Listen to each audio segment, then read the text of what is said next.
the granddaughter of the Prophet, obviously the founder and propagator of the religion of Islam. She is the granddaughter of Bibi Khadija, strong proponent of the religion of Islam. She gave away her wealth. The hadith say that without her wealth, Islam wouldn't be where it got to. The wealth of Khadija and the sword of Ali. And the sword of Ali. So you've got that. And these are all traits that you see filter down into her and her life. Then you have, on the other side, you've got Abu Talib, you've got Fatima bint Asad, and Abu Talib was a protector of the Prophet whilst he was around. The Prophet was always protected. Fatima bint Asad cared for the Prophet. She cared for him in a way that above and beyond her own sons. And then we have the children of both these parents, and we have Ali and Fatima. And we know that if it wasn't for Imam Ali, there wouldn't be any match for Bibi Fatima. And then these two come together, and then we have Bibi Zainab, and we see her inherit from these characters in her life, these big role models in her life, in the sense that she is a staunch propagator of the religion of Islam. We see that, in Karbala and beyond, it is her that propagates that message. But actually, she was always propagating it behind the scenes, but more at the forefront, as it were, after Karbala. From Bibi Khadija, it is her stance. If it wasn't for her message after Karbala, then Islam wouldn't be where it is today. If it wasn't for her care, and it was that care that Fatima bint Asad had given the Prophet. If it wasn't for her care and her love for those around her, she looked after the women, she looked after the fourth Imam. And then she has brothers, like Imam Hassan and Imam Hussein. And from all of these relationships, we learn that the entity of love is such a big one. Many a time women are almost looked down on, mocked on a little bit. Really emotional, emotional intelligence. Do they have it? Can they? She's emotional, but she shows you actually love is her driving force. Love is at the front of everything, and she puts it in hierarchical nature. And it's the love for Allah that then is disseminated amongst her family, and how she propagates that love for Allah and the religion, and that's how she makes the stance that she makes. So it's like love was almost her strength within her character, isn't there? So yes, the emotional intelligence that she had, her lineage kind of goes through her whole DNA. But overarchingly, that love for Allah, that yaqeen that she had for Allah subhanahu wa ta'ala, the Battle of Karbala, she famously says she sees nothing but beauty. And from her, that's what you learn. It's seeing God through your trials and tribulations. It's seeing the end. And sometimes it's hard to see it. But Allah says in the Quran, you can't say that you believe and I won't test you. I will test you, and I will test you of your kin and of your wealth. She was tested with everything. But she stood firm and she said, I see nothing but beauty, because she saw the end goal. And seeing the end goal, as a woman, I think, is great, because pre-Islamic Arabia didn't give women's rights. And you might say that Bibi Zainab was feminist. She wasn't a feminist. She was just showing you what rights Islam gave women. And I think that in the 21st century, people want to go, oh, she's a feminist. No, she's not. She's showing you the rights that Allah has given her, and she's exercising those rights.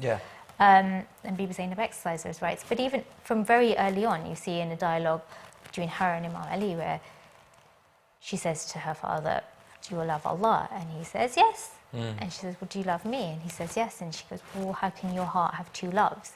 She goes, you love Allah, but you have compassion for us because of Allah. Allah gave you us. And so she shows that. She shows that really strongly. And then you have the other hadith where, she's taught the number one. And she says one. And then she's taught the number two. And she won't say two. And she says no, because there is no number after one, because it's one Allah. SubhanAllah.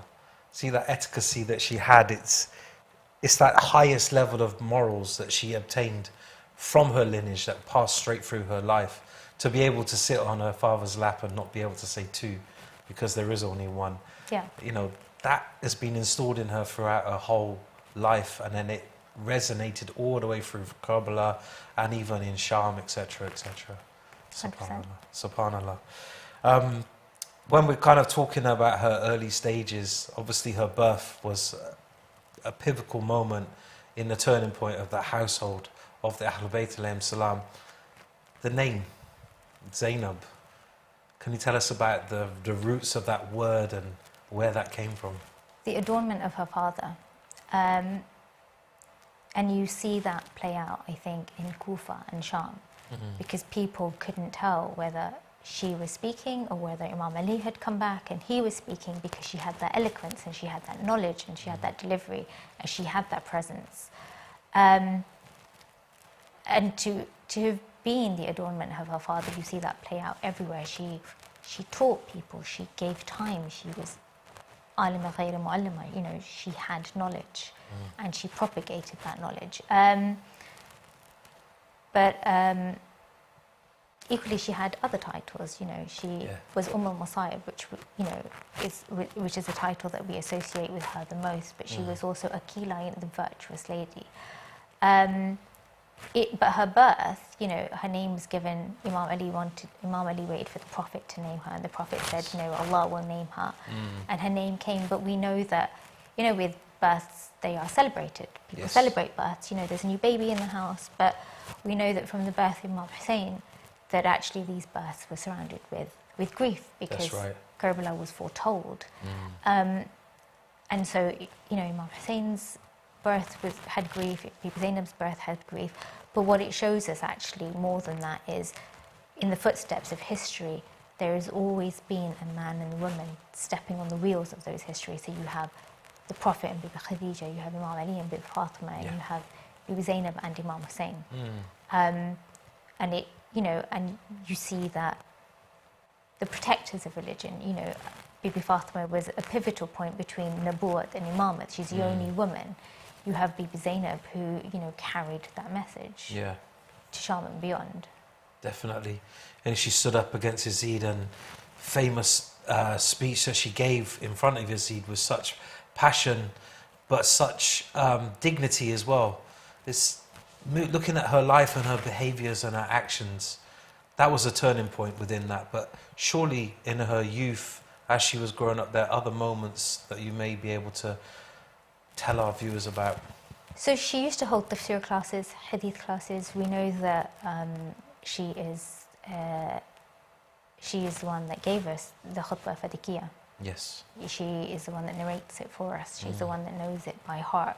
You know, she held tafsir classes for the women. And it just goes to show that, you know, in an environment where women, you have to remember that there's only 60 years after the Hijrah that the Battle of Karbala takes place. But actually, it's not long before that the women were being buried alive. And, you know, we've got to a point where women are being educated by a woman. Yeah, so we've taken leaps and bounds. But when she delivers that khutbah in Sham, she stands in front of the person that proclaims himself to be Amir al-Mu'mineen, yet she delivers verses of the Quran with the tafsir of the Quran. She holds them accountable. And they're all, the people in the audience are sat there weeping, and she says, well, weep, because actually this is now your future. You have to weep. You've made this grave for yourselves. But she shows us the importance of knowledge. She shows us how important it is to own your knowledge. And I think something that resonated with me is, you know, you and I, for example, we've been brought up and we've been given birth to in families that are Muslims. So we are children of Muslims. But actually, you know, when we're talking about movements and traversing on the path of history, it's called a hijrah when you move, right? So the Prophet moved. He moved from Mecca to Medina. Imam Hussein moved from Medina to Mecca, and from Mecca to Kufa, and Kufa to Karbala. And that movement, it's about making a stance. And as followers of this religion, we also need to make a movement. We need to make a movement from being a child of a Muslim, because as a child of a Muslim, you take so much for granted. And with anything in life, if you're given something for free, 100%, you don't value it as much as something you've put your blood, sweat, and tears into. But as a child of Islam, then you value it. You need to look, you need to sit back, and you need to really take account of what is it that Bibi Zainab said in the khutbah? It's great. You know what, Qamar Bain Day, everyone's talking about the khutbah. Have I ever read it for myself? Yeah. Have I ever understood it? What is she trying to say? Yeah. That when, you know, some people will say, oh, you shouldn't cause fitna. And she wasn't. The Quran says that when you're faced with an oppressor, you have to speak out. Yes. So as women, you have a role. She was in a male-dominated society. Of course. She spoke. Where is the woman's voice today? Is she speaking? Is she using that? Yeah. Is she a child of Islam? Is she taking the Bibi Zainab role? And, you know, is she embedding it into her life? Yeah. So yeah, I think that's important, that as women, that, you know, we actually become, well, not just as women, as men too, that we actually, you know, take this seriously and, you know, and own the religion that we're part of. Because far too often, I think we put our religious knowledge in the hands of someone else. Yeah. So Muharram, our reign, we'll come to the mosque, we'll sit for 10 nights, if we sit for 10 nights, and we'll listen, and we'll be bombarded. Yeah. We'll listen to this speaker, and it's not a competition, but, you know, people are watching morning, afternoon, night, Yeah. during the day, they're listening to multiple. But at some point, you need to make that information knowledge. Yeah. And until that's become knowledge, then actually it's a little bit futile. Yeah. You know, I need to embed it. What have I learned? What can I embed in my life? Because Islam and human experimental knowledge, really, human experimental knowledge is a key source of knowledge. I need to learn, and I need to learn from other people's experiences, because my life's not long enough. Yes, true. It's not long enough for me to say, you know what, I've got a dress rehearsal, I'll come back for the proper show later. Yeah. There's only one show. That's it. So because my life isn't long enough, I need to be able to learn from other people. And that's why you look at the Islamic calendar and it's dotted with so many Islamic events. Yes. And so many of them are historical. And we'll go to the mosque and we'll learn about, so today people will learn about Bibi Zainab, and then in a couple of weeks people will learn about Bibi Fatima and the khutbah for Dikiya, and, you know, they'll learn about her death. Great. Yeah. But at what point do I stop being an observer of history? Yeah. At what point do I start saying, actually, I'm with this mission? Yeah. I've understood it. I'm actually taking something and I'm putting it into my life. Yeah. You know, I've sat back, I've analysed it, I've dissected it, I've understood it. Because what God is to me and who God is to you, two very different gods. Yep. Because we may call him the same God, but actually that's moulded by me and my experiences, and your God is moulded by you and your experiences. That's right. And it's only through looking at how they view God that we can see a clearer view of who God actually is to be. And then, you know, we sit and we digest and we sit. Because, you know, sometimes I think when it comes to wiladats, you get lost in the, what am I going to wear, and where am I going to sit, and how am I going to, and, you know, who's reciting the majlis, and how many wawas can you get, and who's doing the qasida. Fantastic. What have I learned? What have I actually taken away? Yeah. And if I had taken away nothing, then I spent 2 hours Yeah, doing what? doing Sitting what? down, Yeah. waiting for the chai and the mandazi. Yeah. Pretty much, yeah? Yeah, pretty Yeah, much. and that's pretty much what it is. But you're right, so much within it do, you know, what we're hearing, you know, alhamdulillah, you know, you've been in this religion all your life, and I was born in the same household as you, but didn't choose the path and came to the religion later on in life, where I feel I have a different thirst for it. Like I really have taken on board what I've heard and absorbed it in a different way, because I was like an empty sponge. And hearing it and having access to great scholars and people like yourself as well, my dear sister, learning and taking on board, there has to come a point where you stop and reflect. There has to be a point where you have that internal change. You know, I almost think that life is about knowledge of self. And once you start knowing yourself, you know your Lord. The role models that we have, the Ahlulbayt alayhim salam, the Masumin, the way that they lived their lives, like you said, you know, really interestingly, we're not here long enough. We need to learn from how they learnt their lives, how they spoke as well to their Creator, their actions and their attributes, which helps to formulate us as human beings to become better human beings. You're right in saying that Bibi Zainab alayhi salam was not a feminist. The Ahlulbayt were not feminists, they were humanitarians. They were in love with the creation of Allah, be it from the flower to the tree, to the bird, to the sand, to the ground, to the skies. And I think that's the knowledge that is encompassed all around us, is seeing that creation everywhere. Yeah. So Imam Ali says that, I didn't see anything unless I saw God before it, during it, and after it. So seeing, that oneness of God, being God-centric in everything that you do. And I think that as mortal human beings, it's difficult because our emotions play a part here, but actually knowing how to rein those emotions. Bibi Zainab, she was Karbala, she went with an army of people. She had brothers. She had 18 brothers. She had her strength, her backbone. She had Hazrat Abbas. She had that. Yeah. She mourned them. But when the time came, actually, she stood valiant and she stood strong. Yeah. And it's about knowing when to switch, make that switch, and standing for what you need to stand for. And it's ironic because when women make a stance, people look and go, really? Yeah. And she's just claiming what's hers. It's her right, isn't it? It's her right, it's our right as human beings. Well, one thing that early on, which really resonated with me, is she witnessed the whole of the battle. Tents on fire, children running from tent to tent.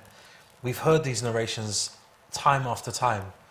But yet, that night, she sat on a chair and prayed Salat al-Layl.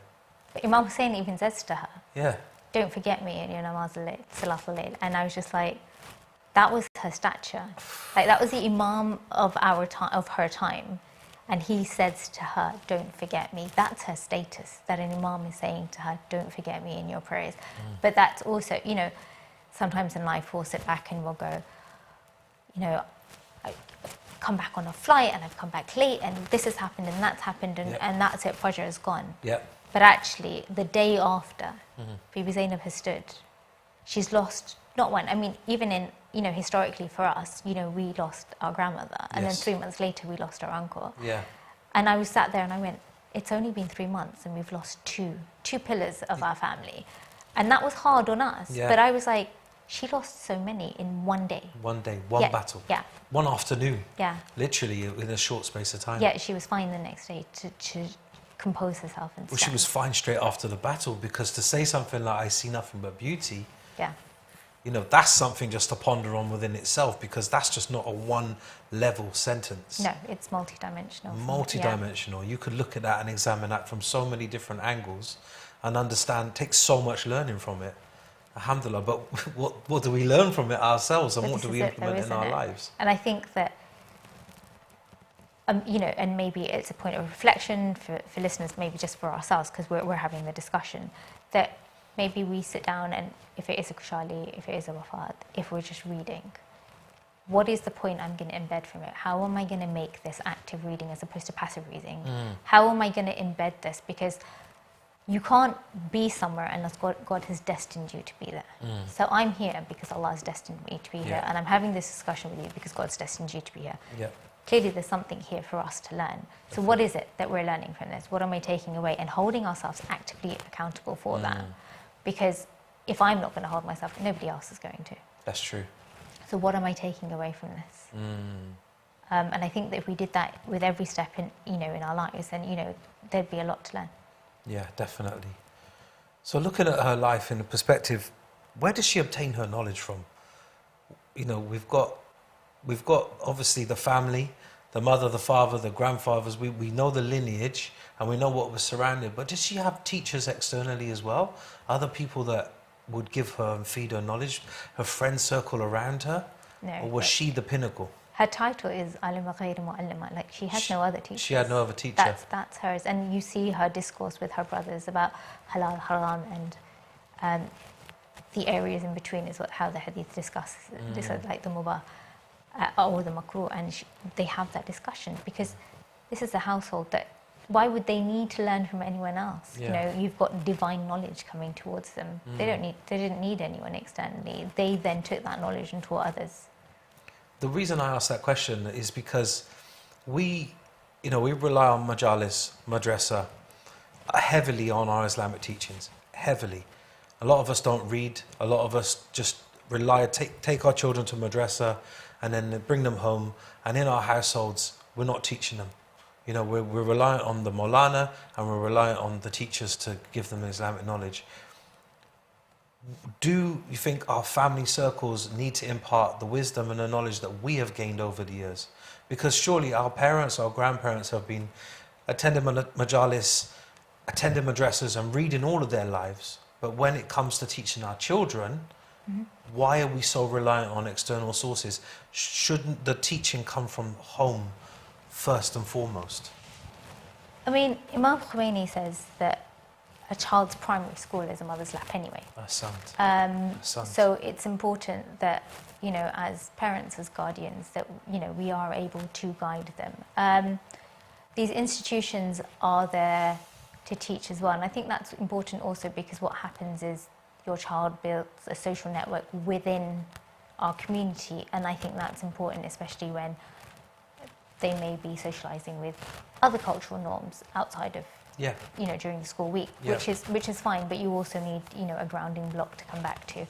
I think knowledge grows, how we interpret things change over time. And as a result of that, I think that it's important to sit back and have these discussions and talk about it. And I think that actually these books act as a reminder. You know, you look at some of the textbooks that have come out now, and they have visual aids. They've taken into consideration different learning needs.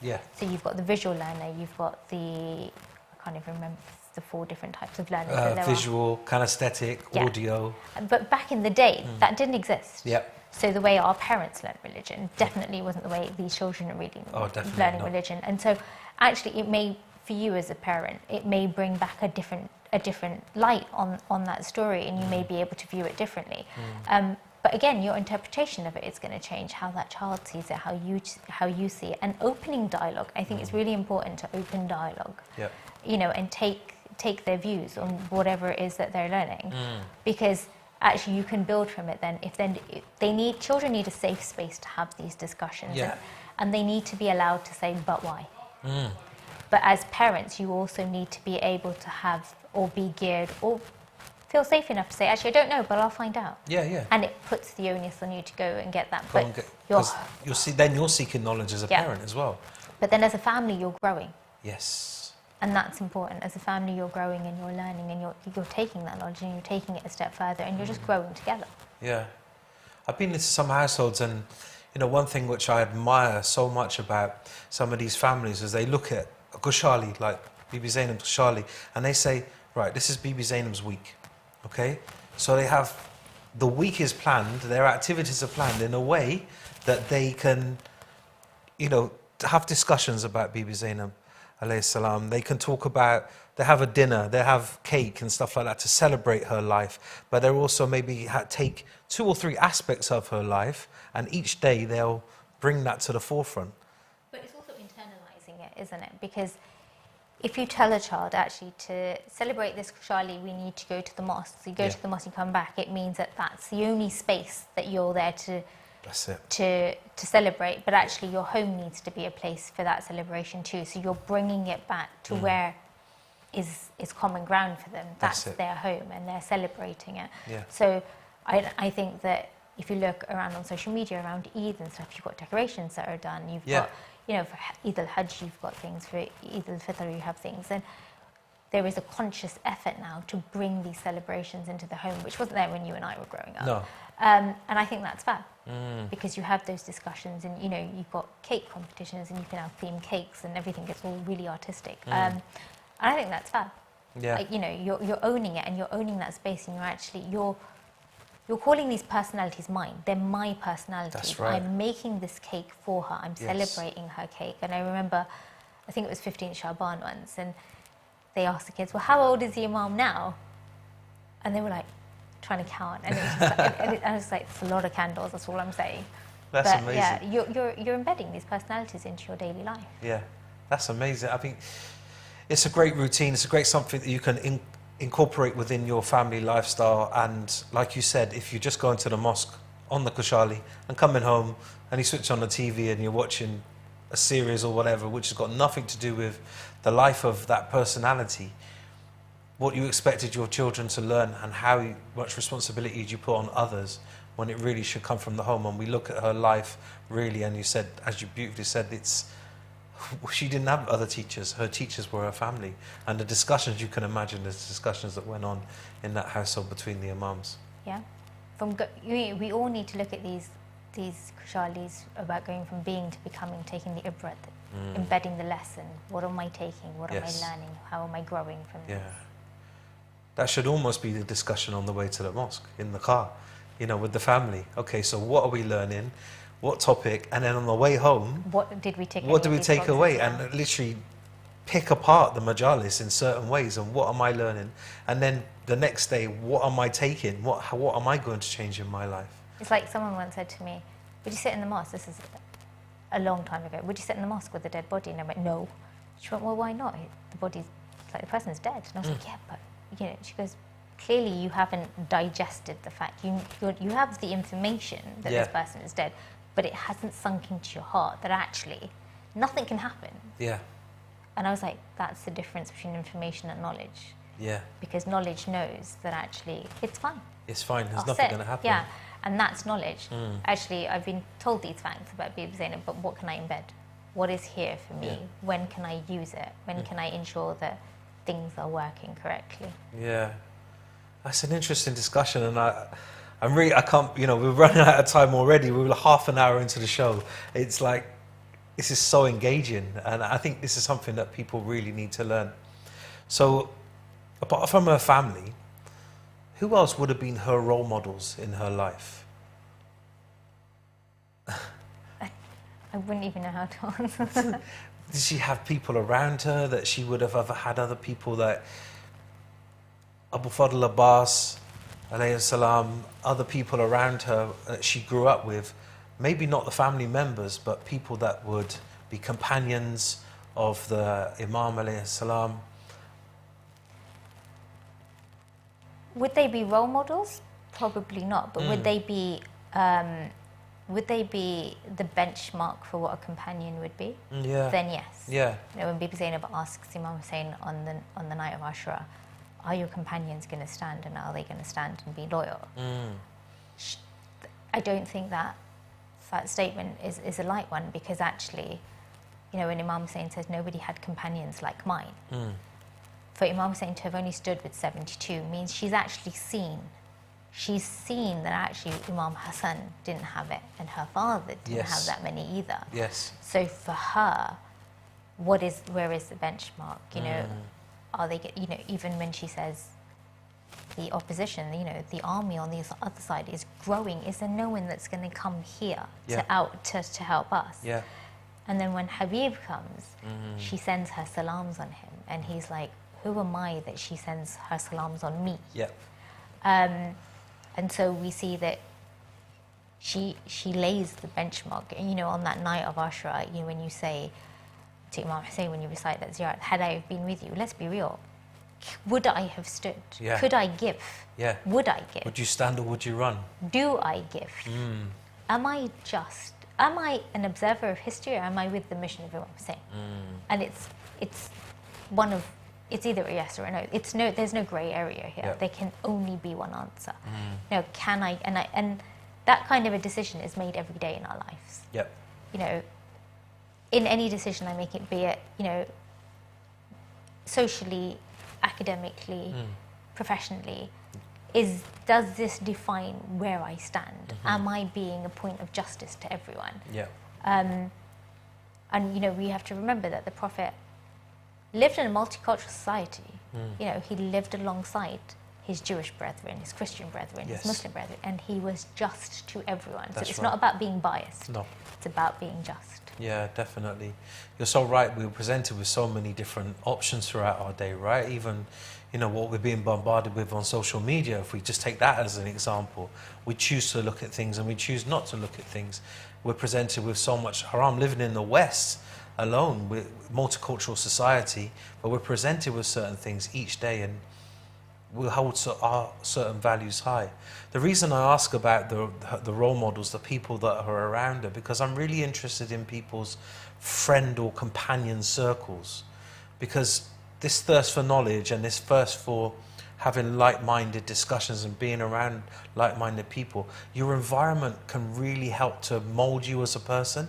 If you're around people that will help you grow and develop and are on the same path. I mean, take me and you, for instance, we have some really interesting discussions about religious and social affairs and all sorts of things. And, you know, that alone, as I know that I can come to you and have a very deep and meaningful conversation about an ayah of the Quran, which I might not understand.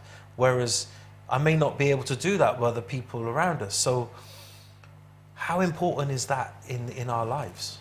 I think your friend circle, I think Imam Ali has a hadith, and I'm going to paraphrase it and probably water it down a little bit to say that your friends are like a scent. They either write really good perfume and you're going to smell really good from having spent some time with them, or they're going to leave not a good smell on you. Yeah. And it's important to have the right tribe.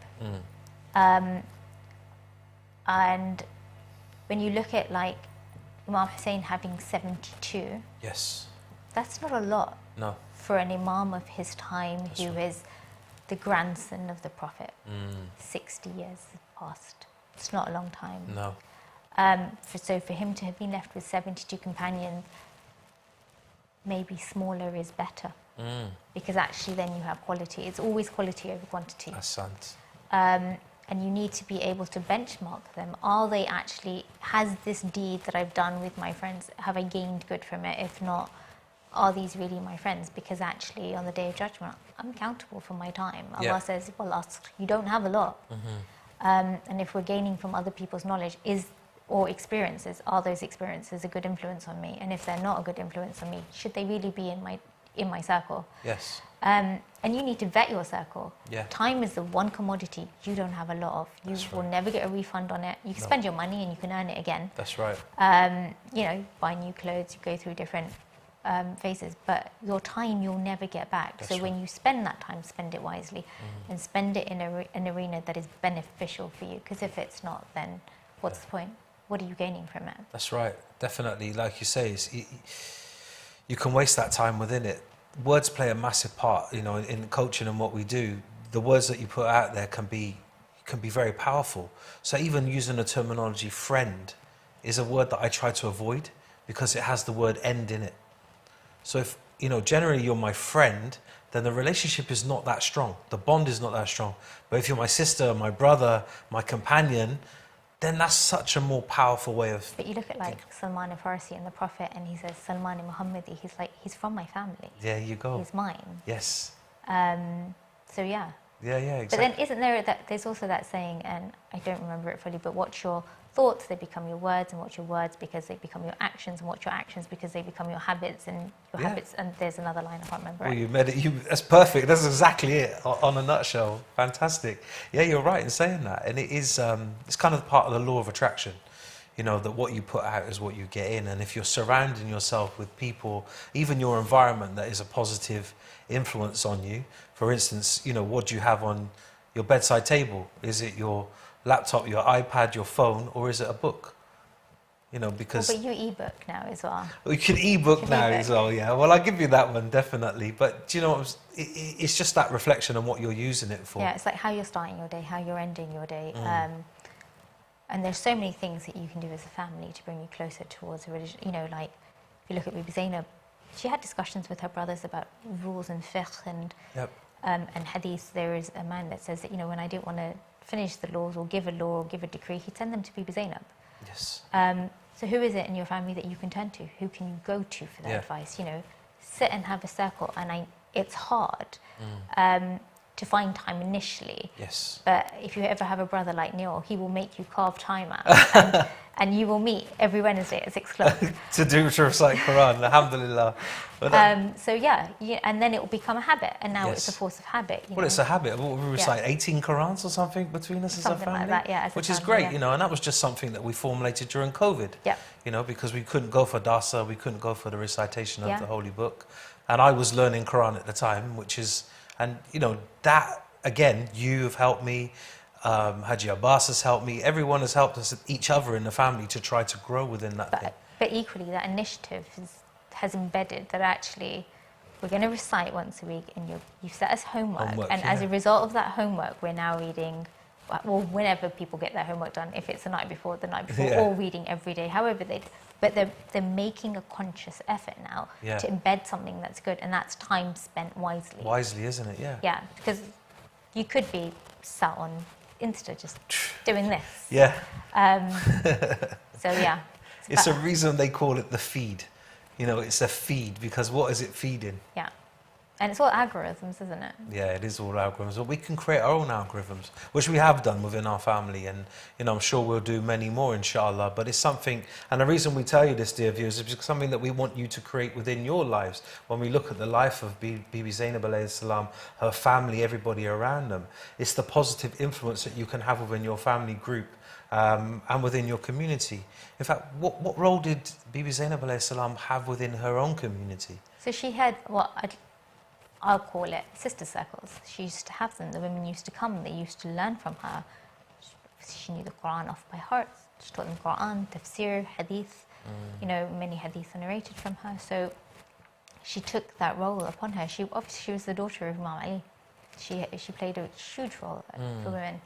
And empowering other women, and it's important that women empower other women. Yes. I think we find that, or you see it with women in business, other women are not your competition. Yes.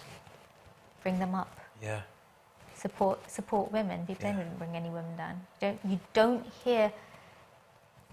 Many years ago, I looked back at Karbala, and I was looking at the journey between Kufa and Sham, and I was like, that's a lot of women.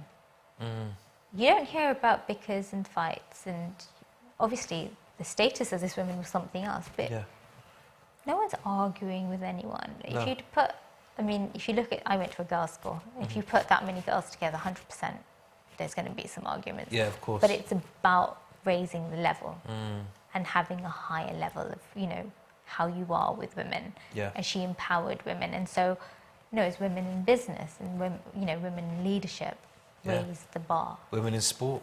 Yeah. Big thing as well. Obviously, right now, the Men's World Cup is going on, but you know, The last women already year, brought it home. yeah, the women brought home the Euros, right? Yep. Yeah, so that, and I know you're a big advocate of Stanmore Jaffrey's as well. I mean, yeah, and you know, I know you're going to ask how has she influenced your life? I'm always looking for the opportunity. Where is it that women can make a difference? Where is it that women don't have an opportunity? How can we find the opportunity to plug it for them? Because if we don't create that environment for them, tomorrow somebody else will. And how do I then sit back and go, oh, but you know what, this is what they're learning from there. But you did nothing to make that any different for them. Yes. And, you know, I think I sparked an interest in this when my niece was born. I was like, where is she going to go? Yeah. How are we going to make sure that she has the opportunities that everyone else has, but I know that the environment is okay for her? Yeah. So that's what led me to give my time to sports. Alhamdulillah, it's amazing. You touched earlier on about Bibi's teaching role, her scholarly role. Can you expand on that a little bit? Because I know she used to do tafsir classes and stuff, but what else would she be doing? So you've got tafsir and you've got hadith, and she did this in Medina before, and we know that she did this when she returned back, and we know that she just held these circles for her. But then equally we know that this Quran and tafsir came to light in her khutbas, and we know that the propagation of Islam was at the forefront because she said, when she got married, that if Imam Hussein ever leaves, I need to be able to go with him. So she knew her role, and she knew what she needed to do in that role. So she'd stipulated her boundaries as such. Amazing. So we're just coming into the last 10 minutes. Can you believe the show has gone that quickly? The discussion has been so healthy, and I've learned so much already, as I always do with you, my dearest sister, honestly. So her legacy. Let's end the show up with this. What lessons should we be taking from her legacy? The footsteps, as this show is called, of Bibi Zainab alayhi salam. I think when you look at her footstep in history, she was she stood on the wheels of history at a time where Islam was dormant. You know, dormant in the sense that the people of the Muslim Ummah allowed someone like Muawiyah and Yazid to become the Khalifa of their time. They allowed this to happen. Yeah. And she saw this, she witnessed it. And it's almost like when you see a body that needs resuscitating, it needs, you know, a cardiac shock. And that shock and that rejuvenation of Islam came from fertilizing the land with the blood of Imam Hussein. But that shock, that current through the Ummah came through her khutbahs. Yeah. She was that voice. She was the voice for Islam. And I think that as a woman, you know, looking up at her, I need to own my voice. I need to be able to stand for what I believe in, and I need to do so unapologetically. You know, I'm not gonna be sorry for saying something that's correct. So, at any point in history, you know, when we find ourselves, it's almost at a crossroads. You know, Islam was at a crossroads. If we didn't invoke that shock to the Ummah, what would have happened? Yeah. And we see that shock being delivered from Ibrahim and the idols. You see the Prophet doing the same, then you see Imam Hussein doing the same. Smash the idols. Yep. And it doesn't matter whether you're a woman or a man. Smash the idols. Yeah. Own it and take your place in history. And you don't need to be recognized globally for it, but you need to have made your stance because he's watching. Yes. And that's it. And you know, these opportunities are given to you, and are you going to own the voice that you've been given? You're almost smashing the idols from within. You know, the challenges, the barriers from within. That stance against oppression is really taught to us. Wherever you see oppression, you should stand up against it.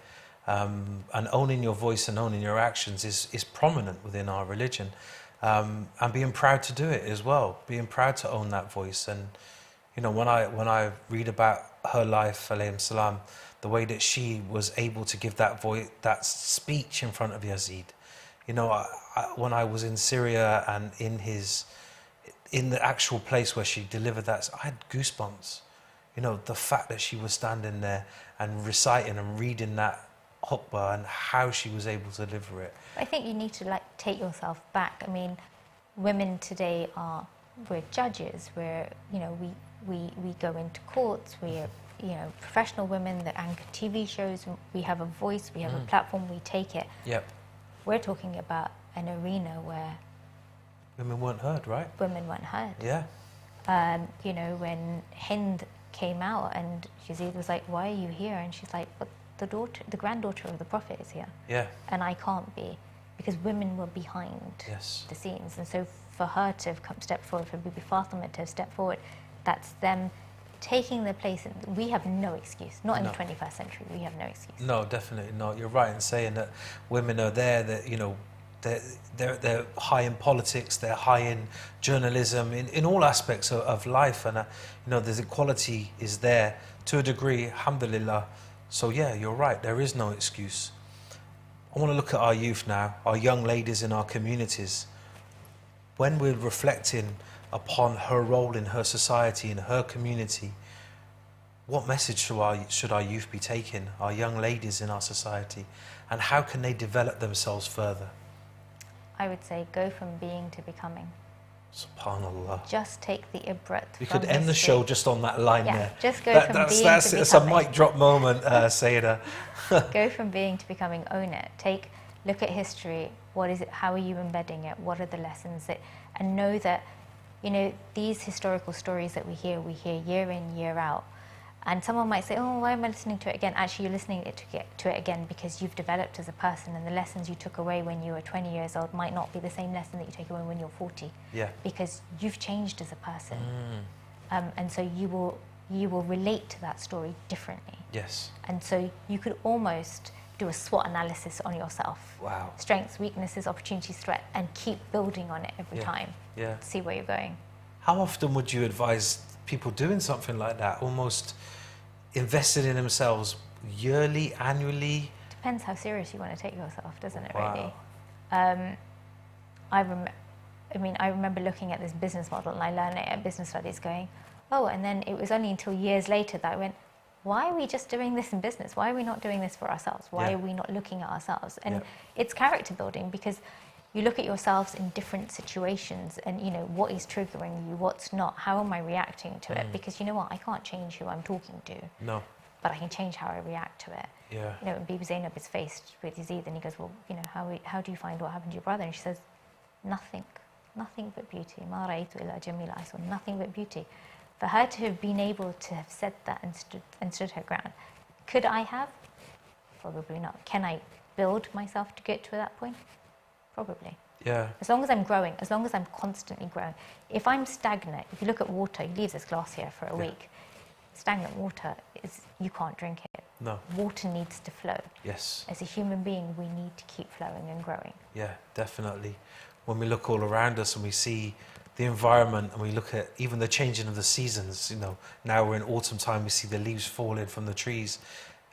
Why is that symbolic for us right now? Why does Allah showing us this regrowth, this shedding of the leaves? The trees are bare, making room so when the new growth comes, it can sprout again. Yeah. And do we do this in society? Sometimes I look at the life of the Ahlulbayt alayhim salam, when they were maneuvering, they saw these signs. They saw these signs on a day-to-day basis. The sun rises and the sun sets. True? So we see that birth and we see that death. But then when we're standing on the planet and we see the sun rise, do we even contemplate the fact that the sun never rises or sets? I think we need to stop and smell the roses sometimes. I think Stop and smell the roses. life goes so fast. Yes. And I think, you know, everyone's like, oh, you guys in London, you know, everything's going at such a fast pace. It is, Yeah. but we need to be able to stop and smell the roses, because if we don't, we will just end up mechanically going through the same thing day in, day out. What's going to stop? How am I going to hold myself accountable? How am I going to grow as a human being? Otherwise, I'm stagnant. Stagnant water. This goes back, we're only in a couple of minutes left of the show, but it kind of goes back to the point that you made earlier on about reflecting on what you've learnt, reflecting on what you've taken in. People should be taking a few minutes each day to actually stop and to pause and to ponder. Do you think this is something that we do in our communities enough of? Is it something that is taught to us in our madrasas and encouraged by our Maulanas and our families? I think I've heard the hadith that you should hold yourself accountable before you go to sleep. Whether then that's embedded in the home environment is another question. Whether it's something that's information that hasn't been processed into knowledge is another question. And I think that as viewers, or you know, as people who are speaking about the subject, we're the only ones that can hold ourselves accountable to that. You know, it's very easy to look out and go, oh, but it's this person's fault, they didn't teach me, or it's my resident alim, they didn't. Sure. You are accountable for yourself. Yeah. You cannot hold anyone else. If you are responsible to be a Muslim, to know what your wajibats are and what you are expected to do. Yep. And if your environment at home isn't the environment that's going to give it to you, find it. Yeah. Find it. That's right. I know, sort of, obviously, learning my religion later on in life, that once you know knowledge, then you have to act on it. You know, ignorance is bliss sometimes, but once you know it, as you know, I've made many mistakes along the way. You know, first time I ever prayed salah I was backwards, you know, because I couldn't read the Qibla the right way. You know, certain things like that as you go through, as you're trying to learn the religion. But trial and error whilst you're learning, yes, it's still a journey. It's still the journey, that's right. But it's not being on the journey that's the problem. That's it, isn't it? But once you have that knowledge, you must act on it. So if you are listening to this show and we're talking about reflection and taking something and making it a part of your life, then try to act on it, even if it's the smallest thing. The smallest changes have the biggest impact. Yeah, 100%. Definitely. And there's no such thing. Small and big are arbitrary in the eyes of Allah. We make something small, we make something big. For Allah, He says, you take one step towards me, I'll take 10 towards you. And my 1 and His 10, I'm sure, are vastly different. Yeah, I'm sure of in that pace. We could talk for hours upon end about this topic, and I'd love to have you back on another show, inshallah, in the future. Inshallah. Inshallah. That was a very paused inshallah. Thank you so much for joining us. We are out of time now. Jazakallah khair. Dear viewers, we will be back next week, inshallah ta'ala. It's been a riveting show, looking at the life of Bibi Zainab alayhi salam and how her footprints have echoed through history and what we can learn and take from the knowledge that we seek and embedding that within our lives. We'll be back next week, inshallah, where we have another lively show on Ahlulbayt Live. We'll be looking at nutrition and how we can formulate a healthy, balanced diet, looking at the life of the Ahlulbayt alayhim salam and bringing that within our lives. We'll see you next week, inshallah ta'ala. Assalamu alaikum wa rahmatullahi wa barakatuh.